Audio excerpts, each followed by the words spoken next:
Hello दोस्तों, तो हम इस लेक्चर की एंडिंग की तरफ अब मूव कर रहे हैं। यहां पर सिर्फ दो टॉपिक और बचे हुए हैं। एक हमारा Newton's third law of motion पर कुछ न्यूमेरिकल्स देखेंगे, कुछ कंसेप्चुअल क्वेश्चंस अपन देखने वाले।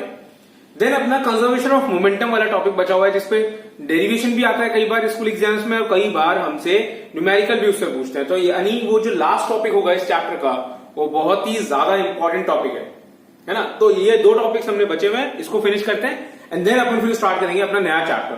तो दोस्तों हमने लास्ट क्लास में पढ़ा था अबाउट न्यूटन्स थर्ड लॉ। उसमें हमने कहा था कि कोई भी बॉडी एक दूसरी बॉडी पे फोर्स एक्सर्ट करती है तो दूसरी वाली बॉडी फर्स्ट बॉडी पे फोर्स लगाएगी और ये फोर्स जो होगा इक्वल मैग्नीट्यूड का होगा, अपोजिट डायरेक्शन में होगा। दैट मीन्स हमने यहाँ पे कहा था कि जब भी एक्शन आएगा तो रिएक्शन जरूर आएगा, right. Action reaction pair exist करते हैं ऑन टू डिफरेंट बॉडीज और फोर्स कभी भी आइसोलेटेड नहीं होता, फोर्स कभी भी सिंगल नहीं होता, है ना, हमेशा पेयर में एग्जिस्ट करता है। ये दो बातें हमने यहाँ पर देखी थी, राइट। अब इसकी क्या डे टू डे लाइफ में एग्जांपल है, अरे भर भर के एग्जांपल हैं। हम यहाँ पे देखने वाले हैं कि कौन कौन से एग्जांपल्स हैं न्यूटन्स थर्ड लॉ के। सपोज आपके सेट का ये एग्जांपल है कि सपोज एक ट्री है, ट्री के ऊपर एक मैंगो है, उस मैंगो पे डाउनवर्ड डायरेक्शन में फोर्स लग रहा है और वो फोर्स है उसका खुद का वेट mg डाउनवर्ड डायरेक्शन में एक्ट कर रहा है। अब यहां पर ये mg एक्ट कर रहा है तो इसका ये अगर एक्शन है तो इसका रिएक्शन का होगा कि ये मैंगो अर्थ को भी अट्रैक्ट कर रहा है, so that will be the reaction. जैसे मैं इसका फिगर ड्रॉ करता हूं, इसको देखिएगा, राइट। यहां पर हमने एक मैंगो हैंग करा है, इस मैंगो पर फोर्स लग रहा है डाउनवर्ड डायरेक्शन में, जिसको हम लिख रहे हैं mg, वेट के इक्वल हो जाता है मास टाइम्स g, है ना, mg। और ये है एक्शन। अगर suppose this is the action तो दूसरी बॉडी पर रिएक्शन करना चाहिए। ये फोर्स कभी अकेला एग्जिस्ट कर ही नहीं सकता, ऐसा न्यूटन्स थर्ड लॉ बोलता है। तो दूसरा फोर्स क्या है, ये mg फोर्स लग रहा है बिकॉज अर्थ इसको अट्रैक्ट कर रहा है अपनी तरफ, राइट, डाउनवर्ड डायरेक्शन में अट्रैक्ट कर रहा है अर्थ। तो अर्थ अगर मैंगो को अट्रैक्ट कर रहा है तो मैंगो अर्थ को अट्रैक्ट करेगा with the same force but in opposite direction, जो कि अर्थ के सेंटर पे लगेगा। ये अर्थ का अगर सेंटर की बात करते हैं अपन तो यहां पर अपवर्ड डायरेक्शन में mg लगेगा। तो this is the reaction, this is the reaction. अगर एक फोर्स एक्शन है तो दूसरा वाला रिएक्शन है। कहां लग रहा है, मैं लोकेशन इसकी डिफाइन कर रहा हूं, at the centre of the earth, at the centre of the earth. So this is the reaction. If one is the action, another one is the reaction, है ना। तो ऐसा अपन देखते हैं। ऐसे ही अगर मैं बात करता हूं सपोज कि यहां पर एक टेबल है, टेबल पर हमने एक बुक को प्लेस करा है, टेबल पर हमने एक बुक को प्लेस करा है ना। टेबल पर जब बुक को प्लेस कर रहे हैं तो फिर मैं बुक की बात कर रहा हूं, यहां पे मैंने अलग से ड्रॉ कर लिया इसको।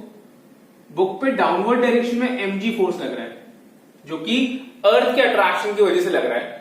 तो फिर ये बुक जो है अर्थ को भी अट्रैक्ट करेगी। अगर ये अर्थ है, अर्थ का सेंटर यहां बात करते हैं, तो अर्थ को अट्रैक्ट करेगी with the same magnitude of force but in opposite direction. So if one is the action, another one is the reaction. Action किसको कहें, किसी को भी कह सकते हैं। मैं सपोज इसको एक्शन बोलता हूं तो दूसरा वाला रिएक्शन हो जाएगा, राइट। तो यहां जो नोट करने वाली बात है ना दोस्तों, वो क्या है कि दो अलग अलग बॉडीज हैं, एक बुक है एक अर्थ है, दो बॉडीज हैं, फोर्सेस इक्वल मैग्नीट्यूड के हैं बट अपोजिट डायरेक्शन में, तो एक एक्शन हो जाएगा, कोई सा भी दूसरा रिएक्शन हो जाएगा।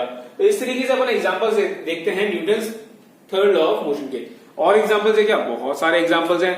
मून अर्थ को अट्रैक्ट करता है, मून जो है वो अर्थ को अट्रैक्ट करता है क्योंकि अर्थ जो है वो मून को अट्रैक्ट करता है। सन जो है वो प्लैनेट्स को अट्रैक्ट करते हैं और प्लैनेट्स जो है वो सन को अट्रैक्ट करते हैं। तो सारे के सारे यहाँ पे अपन बोल रहे हैं एक्शन रिएक्शन पेयर एग्जिस्ट कर रहा है।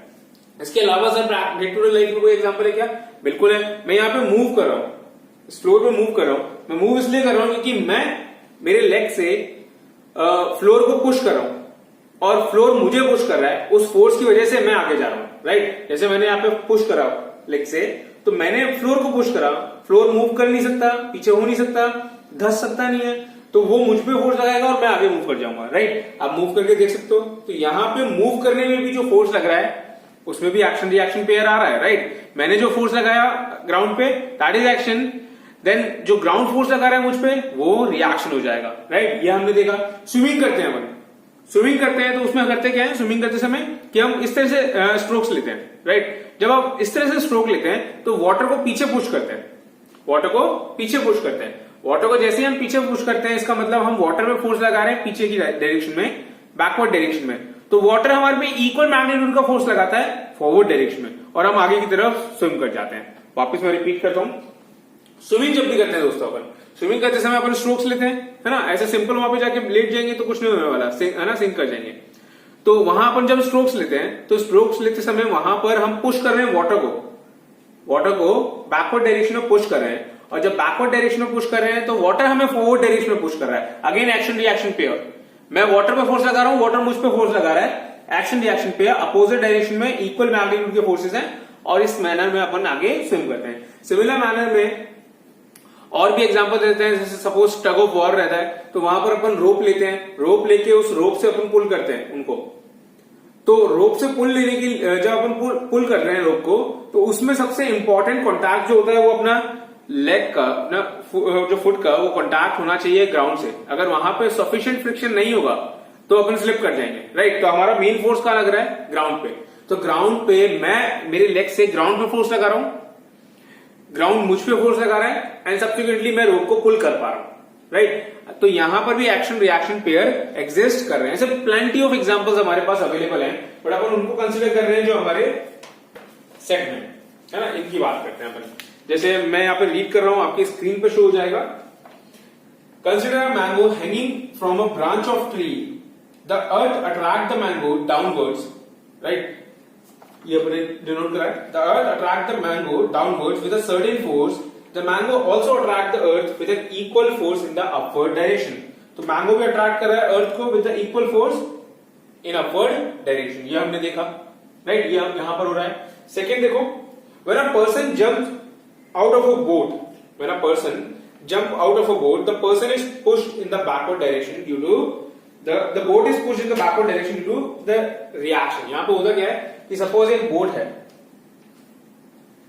सपोज इस बोट से ये पर्सन जो है ये जंप करना चाहता है, इस शोर पे जाना चाह रहा है, तो वो अपने यहाँ पे जो फीट है ना, जो लेग्स हैं, इससे पुश करेगा इसको बोट को फॉरवर्ड डायरेक्शन में। बोट को फॉरवर्ड डायरेक्शन में पर्सन पुश कर रहा है, तो बोट पर्सन को इस डायरेक्शन में पुश करेगी।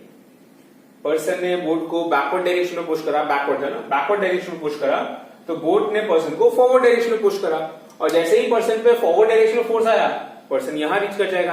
तो that is also an example of Newton's third law of motion, right. यहां पर मैं हैंड रख रहा हूं, तो मैंने कुछ फोर्स लगाया बोर्ड पे, तो बोर्ड ने मुझ पे फोर्स लगाया।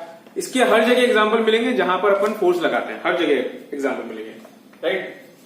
थर्ड देखो, in order to swim a man push water backward with his hand as a result of the reaction offered by the water to the man is pushed forward, right. ये हम discuss कर चुके हैं swimming वाला।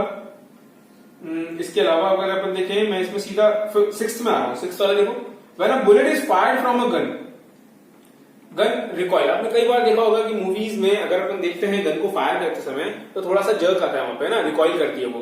तो वो इसलिए हो रहा है क्योंकि हम नहीं करवा रहे, हम खुद एक्शन नहीं करवा रहे। वहां पर बुलेट जैसे ही बाहर निकलती है तो उसकी वजह से फोर्स आता है बुलेट पे। बुलेट जो है जैसे ही बाहर निकलती है उसकी वजह से गन पे फोर्स आ रहा है। पर क्यों फोर्स आ रहा है इसको मैं समझा रहा हूं। बुलेट जो थी वो रेस्ट में थी, तो बुलेट को मोशन में लेकर आना है तो we need to apply some force. अब वो फोर्स जो है वो स्प्रिंग की वजह से आ सकता है, वो फोर्स जो है वो एक्सप्लोजिव की वजह से आ सकता है, या कोई और मैकेनिज्म हो सकता है, बट वहां फोर्स आता है, राइट। अब जब वहां फोर्स आ रहा है, बुलेट में फोर्स आ रहा है, तो बुलेट मोशन में करना स्टार्ट हो जाएगी, राइट। फोर्स आते ही मोशन में आ जाएगी।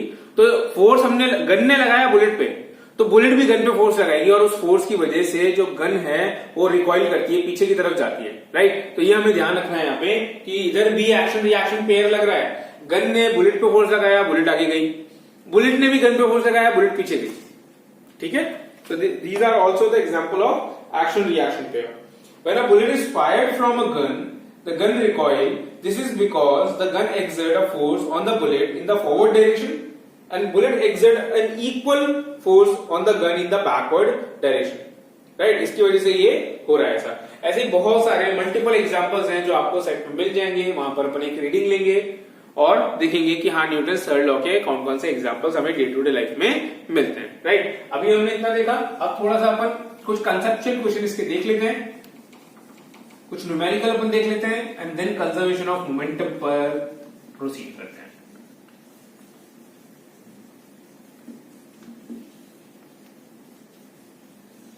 ठीक, चलिए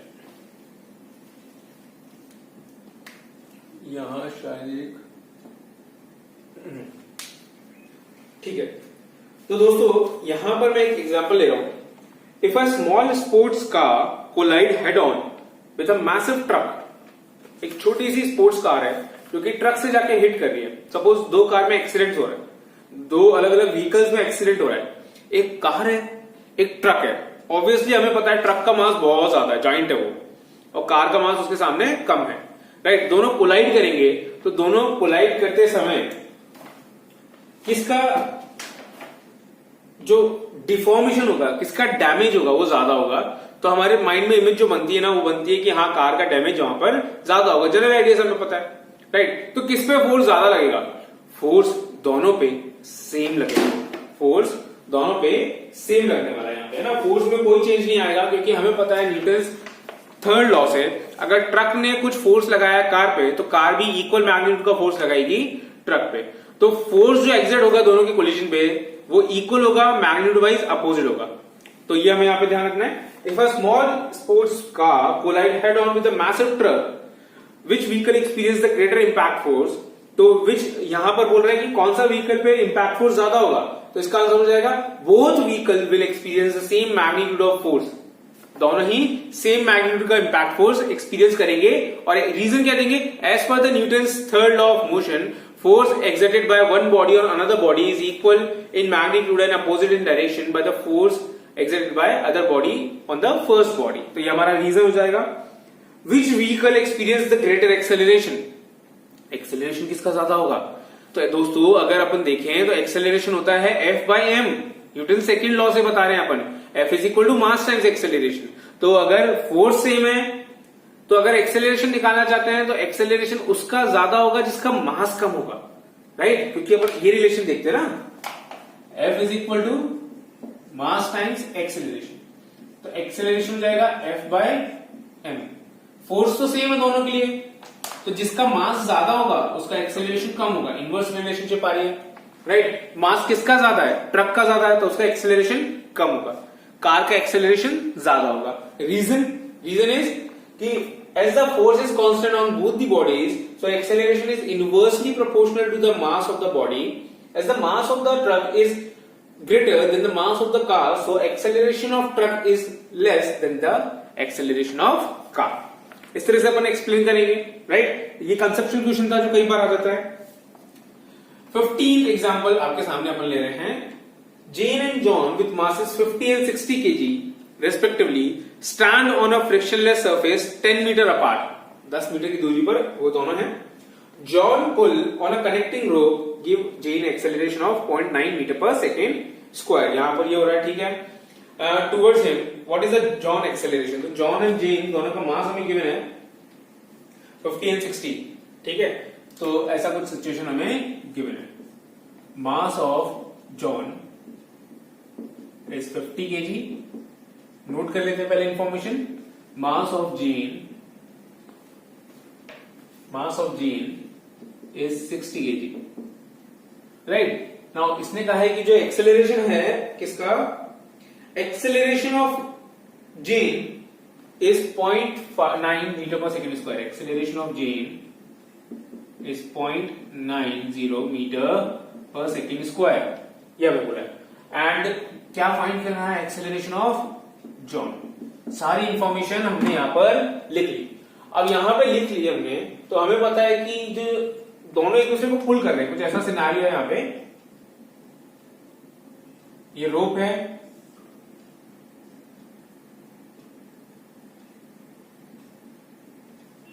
राइट। इस रोप से ये पुल कर रहे हैं, तो रोप है यहां पर, तो इसका एक्सेलरेशन हमें गिवन है, राइट। ये है जॉन, ये है जेन। जेन का एक्सेलरेशन हमें गिवन है, it is 0.90 0 metre per second square. दोस्तों जितने फोर्स से मैं पुल करूंगा वही फोर्स यहाँ पे लग रहा है, जितना फोर्स मैं इस रोप पे लगाऊंगा सेम फोर्स यहाँ पर जेन पे लग रहा है, और जितना फोर्स जेन पे लग रहा है उतने ही फोर्स से जेन जो है वो इनको पुल कर रहा है, जॉन को पुल कर रहा है। तो दोनों पे equal and opposite forces act कर रहे हैं, equal and opposite forces act कर रहे हैं। तो क्या मैं फोर्स निकाल सकता हूं? Force on Jane is mass of Jane into acceleration of Jane, right. Mass कितना है जेन का? इट इज 60 एंड ये 0.9। जेन का ही एक्सेलरेशन गिवन है ना हमें। अच्छा ये थोड़ा सा उल्टा हो गया। जॉन जो है उसका मास गिवन है हमें 60 एंड जेन का मास गिवन है हमें 50। ये थोड़ा सा ध्यान रखना। तो जेन का मास है 50, राइट। यहां से अगर हम देखें तो फोर्स आ रहा है 45 न्यूटन, फोर्स इज 45 न्यूटन। तो इतना ही फोर्स क्या लगेगा? जॉन पे लगेगा। तो ये कहानी अपन यहां पे लिखेंगे कि force exerted on Jane is equal and opposite to the force exerted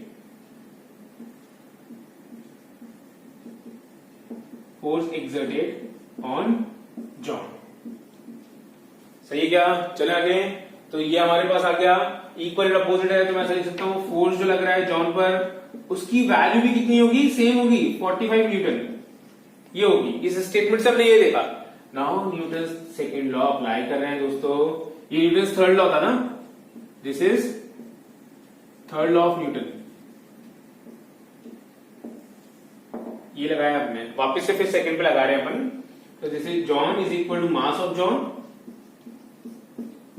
into acceleration of John, right. Force कितना है? 45, मास कितना है? 60 एंड एक्सेलरेशन निकालना है दोस्तों जॉन का। तो यहां से एक्सेलरेशन आ रहा है जॉन का 45/60 which is 1/4 which is 3/4 and ये आ जाएगा 0.75 मीटर पर सेकेंड स्क्वायर। तो हमने न्यूटन थर्ड लॉ पर एक न्यूमेरिकल देखा है, देखिए इसको कॉपी कीजिए।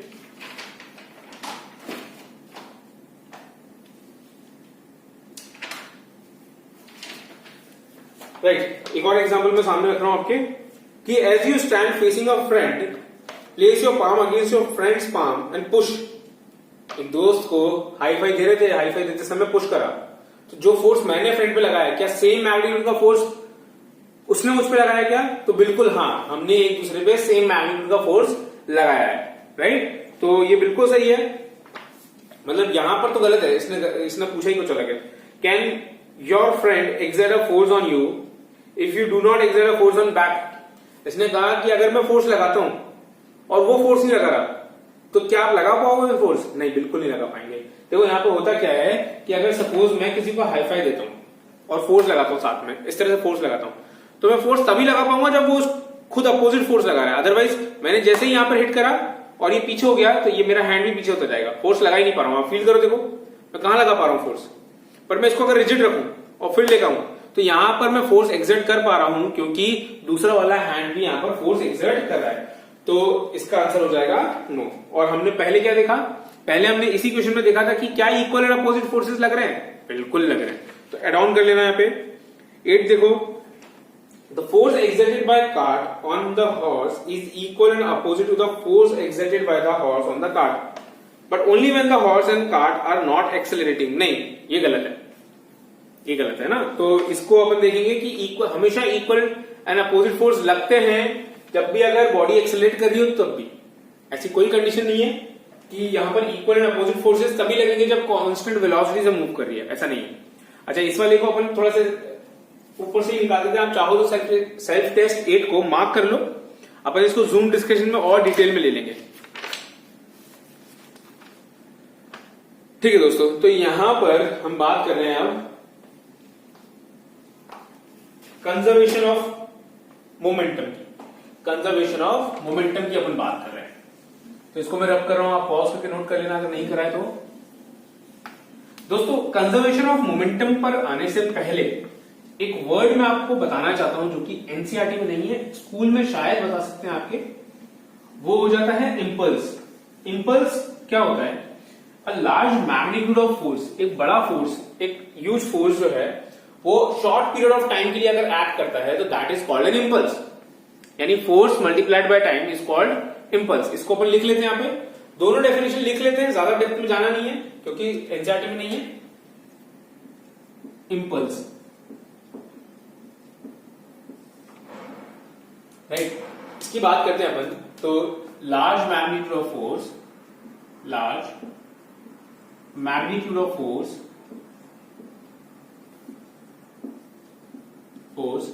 exerted for very small time is called impulse, right. ये हमने देखा इम्पल्स अपन किसको बोलते हैं। इम्पल्स को अपन और सस्ते शब्दों में, आसान भाषा में समझा सकते हैं, force multiplied by time is called impulse। ये हमारी इजी लैंग्वेज में, राइट। तो ऐसा यूनिट क्या होगी इसकी? ऐसा यूनिट यहां पे नोट कर लेते।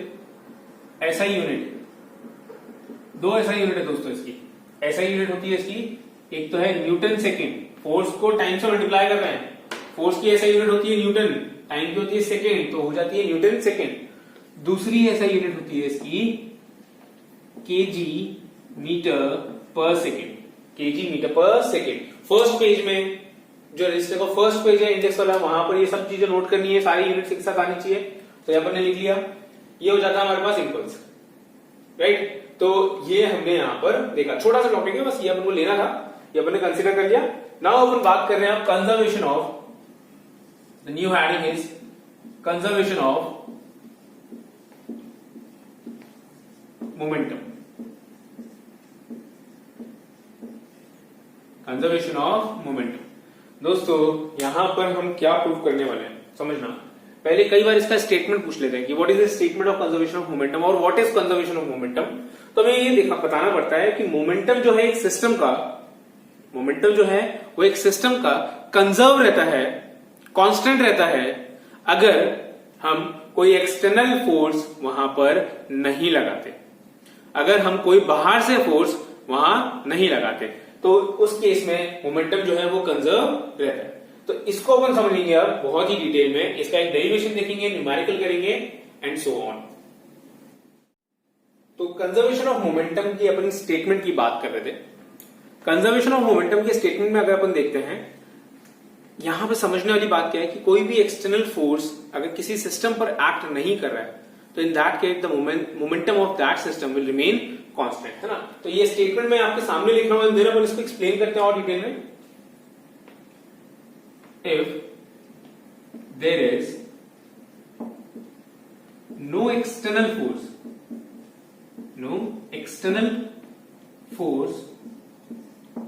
is acting on a system,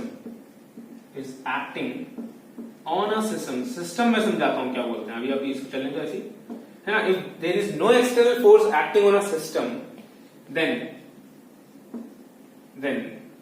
momentum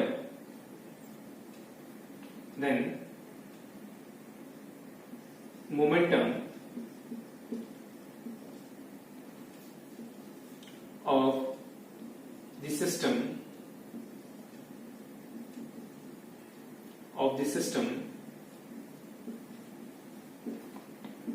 is conserved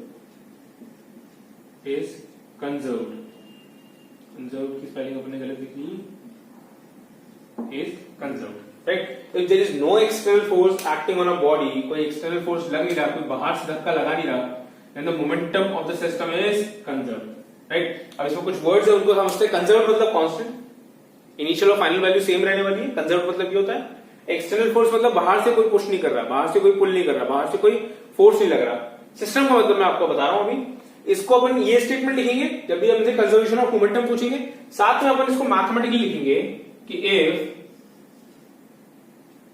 net force is 0.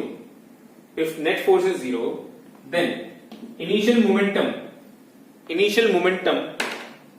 Right, P से अपन मोमेंटम को डिनोट करते थे, मैंने बताया था आपको न्यूटन सेकंड लॉ से पहले, P से अपन मोमेंटम को डिनोट करते हैं, तो P is the initial momentum, या मैं इसको पूरा ही लिख देता हूं, initial momentum is equal to final momentum, कब कहानी है, जब कोई बाहर से फोर्स नहीं लग रहा। तो ये हमने देखा, राइट। अब अपन इसको प्रूव भी करेंगे कि ऐसा होता है कि अगर बाहर से फोर्स नहीं लग रहा तो इनिशियल मोमेंटम और फाइनल मोमेंटम सेम रहते हैं। तो कभी भी डिफाइन करने के लिए आया कि what is conservation of momentum, ये लाइन लिखी, साथ में अपन को ये भी चिपकाना रहेगा, है ना। तो ये अपन ने देखा। नाउ अब प्रूव करने के लिए अपन बात करते हैं कि सपोज हम दो बॉडीज को कंसीडर कर रहे हैं, दोनों बॉडीज जो है वो एक डायरेक्शन में मूव कर रही है। एक बॉडी का मास अपन ma ले लेंगे, दूसरी बॉडी का मास अपन mb ले लेंगे, है ना। एक बॉडी की इनिशियल स्पीड लेंगे, दूसरी बॉडी की भी इनिशियल स्पीड लेंगे, दोनों कोलाइड करेंगे। दोनों कोलाइड करने के बाद में दोनों सेपरेट होंगी, एंड देन अपन को प्रूव करना है कि initial momentum before collision and final momentum after collision क्या सेम है या नहीं। कोलिजन अपना इंसिडेंट है, उससे पहले उससे बाद में अपन को यहां पर चेक करना रहेगा, राइट। उससे पहले एंड उसके बाद में अपन को चेक करना है। तो दोस्तों कुछ कहानी अपन लिख रहे हैं यहाँ पे, ये डेरिवेशन अपन यहाँ पे पार्ट कर रहे हैं, उसको नोट करते जाइएगा। Suppose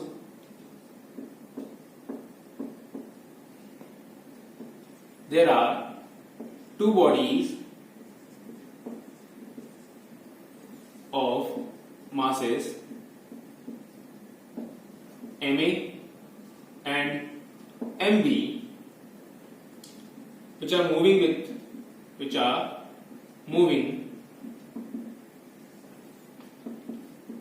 initially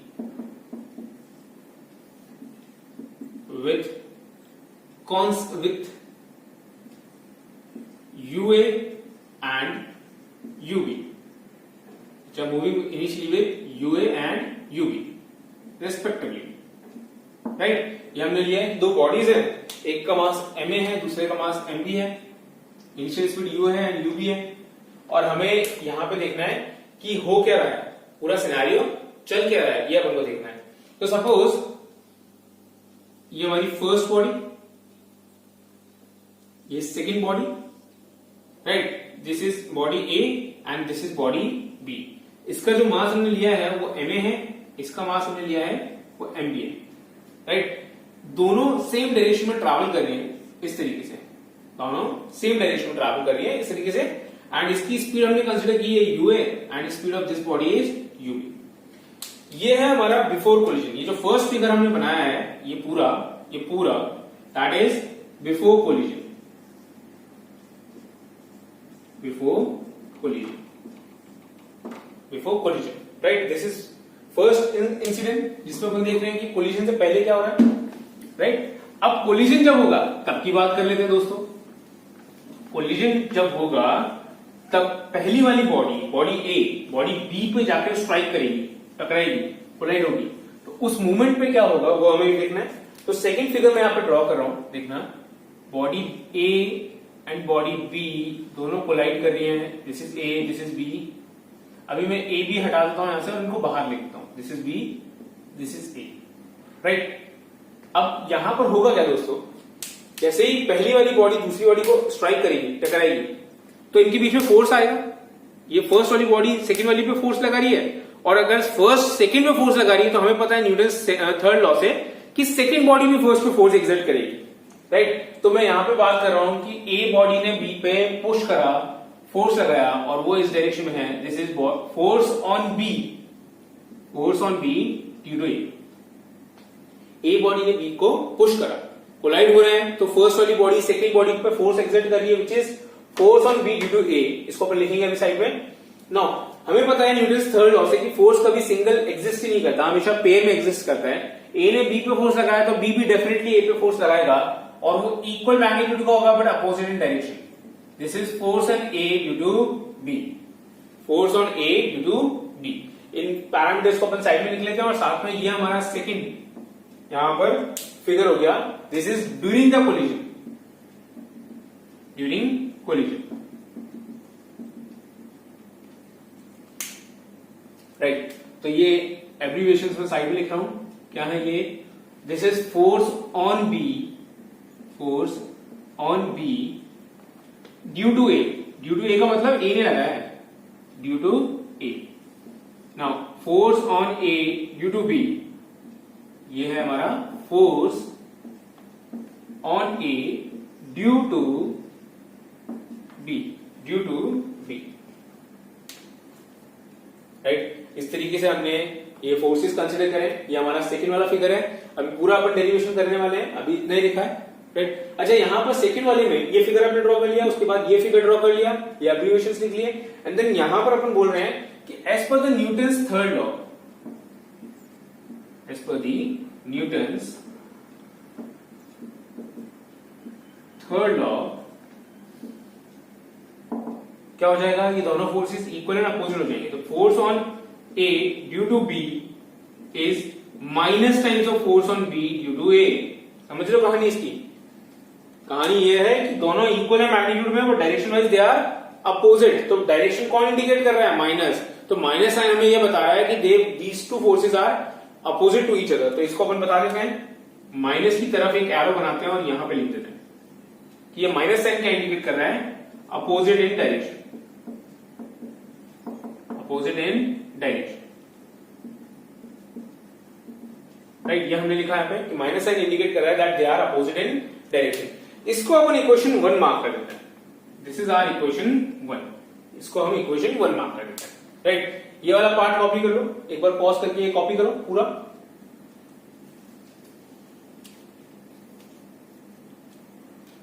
right. मैं आगे प्रोसीड कर रहा हूं, इसको रब कर रहा हूं मैं। दोस्तों यहां पर हमने देखा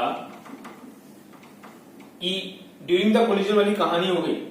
अब ये जो फोर्स लग रहा है बी पर, ये आगे लग रहा है, तो इसका मतलब बॉडी आगे और चली जाएगी। ये फोर्स लग रहा है ए पर पीछे, तो बॉडी थोड़ी स्लो डाउन हो जाएगी, थोड़ी कम हो जाएगी। इसकी स्पीड कम होगी, इसकी स्पीड बढ़ेगी। समझ रहे हो वापस क्या हो रहा है, दोनों बॉडी सेम डायरेक्शन में मूव कर रही है। कुछ इस तरह का सिनेरियो था यहाँ पे कि दोनों सेम डायरेक्शन में मूव कर रही है। इसकी स्पीड कम थी आगे वाली की, यानी बी की स्पीड कम थी, ए की ज्यादा थी। ए की स्पीड ज्यादा है तो टकराएंगे, तो टकराते ही ए ने बी पर फोर्स लगाया आगे के डायरेक्शन में, और बी ने ए पे फोर्स लगाया बैकवर्ड डायरेक्शन में। तो जब ए ने बी पे फोर्स लगाया आगे, तो फोर्स आगे है, फोर्स आगे तो एक्सेलरेशन भी आगे, और एक्सेलरेशन और वेलोसिटी सेम डायरेक्शन में होते हैं तो स्पीड इंक्रीज होती है, तो इसकी स्पीड बढ़ गई। यहां पर देखें, जो पीछे बॉडी है इस पे फोर्स लग रहा है इधर अपोजिट डायरेक्शन में, मोशन के अपोजिट डायरेक्शन में, यानी एक्सेलरेशन भी इधर। और जब वेलोसिटी और एक्सेलरेशन अपोजिट डायरेक्शन में है तो इसका मतलब बॉडी रिटार्ड करेगी, इसकी स्पीड कम होगी। तो आगे वाले बॉडी की स्पीड बढ़ गई, पीछे वाले बॉडी की स्पीड कम हो गई, और इसकी वजह से ये दोनों फिर अलग हो गए, राइट। तो हमें आफ्टर द कोलिजन वाला केस भी यहां पर ड्रॉ करना है। एक बार जो मैंने कहा उसको रिवाइंड करके वापस सुन लेना। यहां देखें, थर्ड केस की अपन बात कर रहे हैं, this is body A, this is body B, right. यहां पर नोट कर देते हैं। अब इस केस में ये मूव कर रही है with the speed V A, final velocity है इसकी वी ए, और इसकी है फाइनल वेलोसिटी वी बी। ये हमने यहाँ पे लेबल कर दिए। एंड मास तो इसका हमें पता है एम ए, इसका मास है M B, and this is the situation of after the collision, this is after the collision,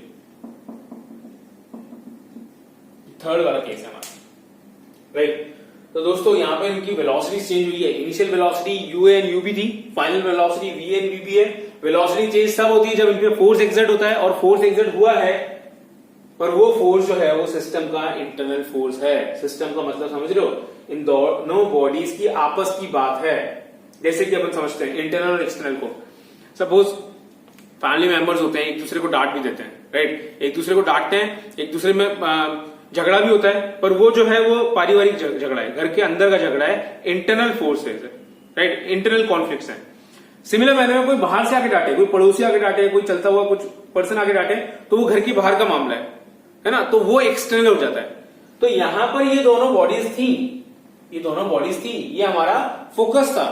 जो भी फोर्सेस लग रहे हैं वो इनके एक दूसरे की वजह से लग रहे हैं। ए ने बी पे लगाया, बी ने ए पे लगाया, तो these are called internal forces, अंदर से जो लग रहे हैं, राइट। क्या किसी ने बाहर से आकर इनको पुश करा? क्या किसी ने यहाँ पर इनको बॉल को पुश करा? नहीं करा, तो एक्सटर्नल फोर्सेस यहाँ पर नहीं है। तो यहां पर अपन बोल रहे हैं कि जो वेलोसिटी चेंज हुई है बॉडी ए बॉडी बी की, ये इंटरनल फोर्स जो कि इनकी वजह से ही आ रहा है, जो कि कोलिजन की वजह से ही आ रहा है, इनकी वजह से हुई है, राइट। तो क्या एक्सटर्नल फोर्स था यहाँ पे? नहीं, कोई भी नहीं था, इसलिए मोमेंटम कंजर्व रहेगा, जिसको अपन प्रूव करने वाले। तो दोस्तों यहां पर देखो, मैं force on A due to B लिखना चाहता हूं, force on A due to B. तो न्यूटन्स सेकेंड लॉ से मैं ऐसा लिख सकता हूं, क्या ये फोर्स किस पे है? ए पर। फोर्स ऑन ए की बात कर रहे हैं, तो मास भी हम ए का कंसिडर करेंगे, मास भी हम ए का कंसिडर करेंगे, और एक्सेलरेशन भी हम ए का कंसिडर करेंगे। एक्सेलरेशन हमें पता है change in velocity divide by time. तो दोस्तों यहां पर मैंने लिखा एम ए, और ये हो जाएगा change in velocity v A minus u A divide by time. Time T क्या है? Time T is the time during which the collision occur. जिस टाइम पर कोलिजन हो रहा है, जिस टाइम पर ये दोनों टकराए आपस में, that is the time T. तो T is the time during which the collision occur. Mark this equation as second. ये हमारी सेकेंड इक्वेशन होगी, राइट। इतना हमने देखा। जब हमने फर्स्ट बॉडी पे, ए बॉडी पे फोर्स निकाला है, जो कि मुझे दिख रहा है वो इतना आ रहा है, तो क्या हम सेकेंड बॉडी पे भी फोर्स निकाल सकते हैं? बिल्कुल निकाल सकते हैं, राइट। सेकेंड बॉडी पे अगर अपन फोर्स की बात करते हैं दोस्तों, तो वो फोर्स होगा force on B due to A. ये मैं समझा चुका हूं कि एफ बी ए क्या है, एफ ए बी क्या है।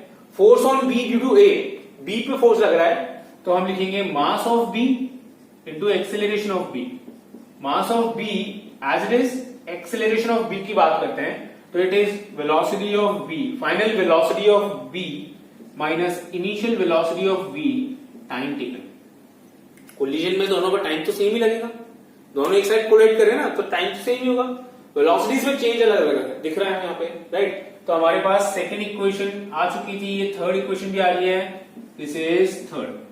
अभी थोड़ी देर पहले हमने कहानी लिखी थी, फर्स्ट इक्वेशन लिखी थी, जिसको मैं वापस लिख रहा हूं यहाँ पे। हमने अभी देखा था कि F A B is minus times of F B A, ये लिखा था ना अभी फर्स्ट इक्वेशन में, as per the Newton's third law. ये सेकंड लॉ से लिखा है, ये भी सेकंड लॉ से लिखा है, फर्स्ट वाली इक्वेशन थर्ड लॉ से लिखी थी। नाउ एफ ए बी की वैल्यू यहां रखो, तो हो जाएगा मेरे पास m A we A minus u A upon T, which is equal to minus बाहर ले लिया मैंने, एफ बी की वैल्यू रखी यहां पे, एफ बी ए की वैल्यू हो जाएगी M B V B minus U B divide by T. देखो कोई भी दिक्कत हो इसमें, इंपॉर्टेंट स्टेप है, टी से टी उड़ा दो, कैंसिल कर दो, और ये हमारे पास में क्या बच रहा है, इसको मैं ओपन कर रहा हूं, ये हो जाएगा mass of A into velocity of A minus velocity of U, यानी फाइनल एंड इनिशियल वेलोसिटीज, ये एज इट इज रखा हमने यहां पे, M B V B minus U B, बस टाइम कैंसिल करा है हमने, टाइम की वैल्यू कैंसिल की है। इसको भी कॉपी करें, देन आगे अपन प्रोसीड कर रहे हैं। एक बार कॉपी कर लीजिए, मैं पॉज करके आराम से,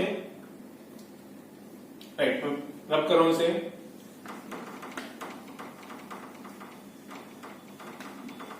दोस्तों यहां पर हमारे पास ये क्वेश्चन आ गई है, इसको थोड़ा सिंप्लीफाई करते हैं। देखो मैं ओपन कर रहा हूं bracket, mass of A into V A minus mass of A into U A is equal to, इसको ओपन करो ब्रैकेट्स को, तो हो जाएगा minus M B V B plus M B U B. सही है यहां तक? Now M A we A M B V B, ये एम बी वी बी वाली जो टर्म है इसको यहां लेकर आओ, और एम ए यू वाली टर्म को इधर लेके जाना है, यानी ये तो इधर आ रही है और ये यहां जा रही है, ठीक है। इस तरह से अपन शिफ्टिंग कर रहे हैं, तो ये हो जाएगा मेरे पास में M A we A plus M B V B is equal to M A U A plus M B U B. एक चीज ऑब्जर्व कर पा रहे हो आप यहां पर कि ये फाइनल वेलोसिटी, ये फाइनल वेलोसिटी, ये इनिशियल वेलोसिटी, ये भी इनिशियल वेलोसिटी, हालांकि एक ए की है बी की है, पर है तो एक तरफ फाइनल एक तरफ initial. So this is the final momentum.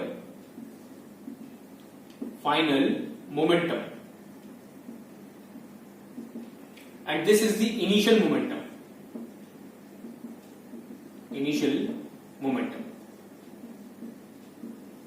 Hence proof, ये तो करना था हमें कि अगर कोई एक्सटर्नल फोर्स एग्जिस्ट नहीं करता है तो उस केस में जो हमारा मोमेंटम है that will remain conserve.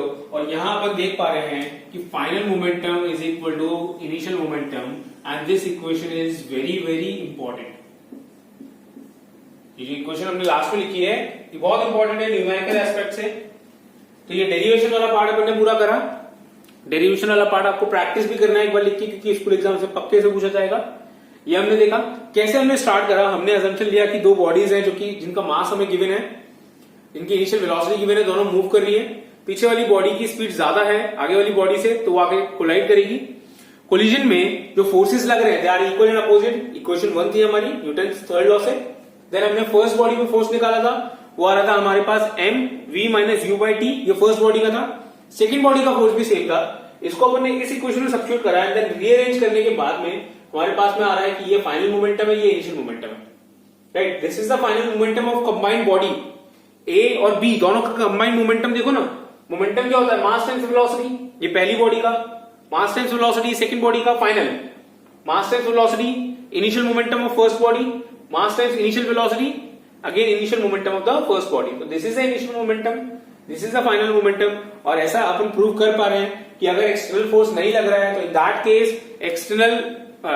That case initial momentum and final momentum are same. Right, ये हमने यहां पे देखा है। तो आज के लेक्चर में दोस्तों अपन इतना ही देख रहे हैं। नेक्स्ट लेक्चर में अपन कुछ न्यूमेरिकल की प्रैक्टिस करेंगे और उसके बाद उससे नेक्स्ट लेक्चर में अपन नया चैप्टर स्टार्ट कर देंगे। तो आज के लिए सिर्फ इतना। Thank you.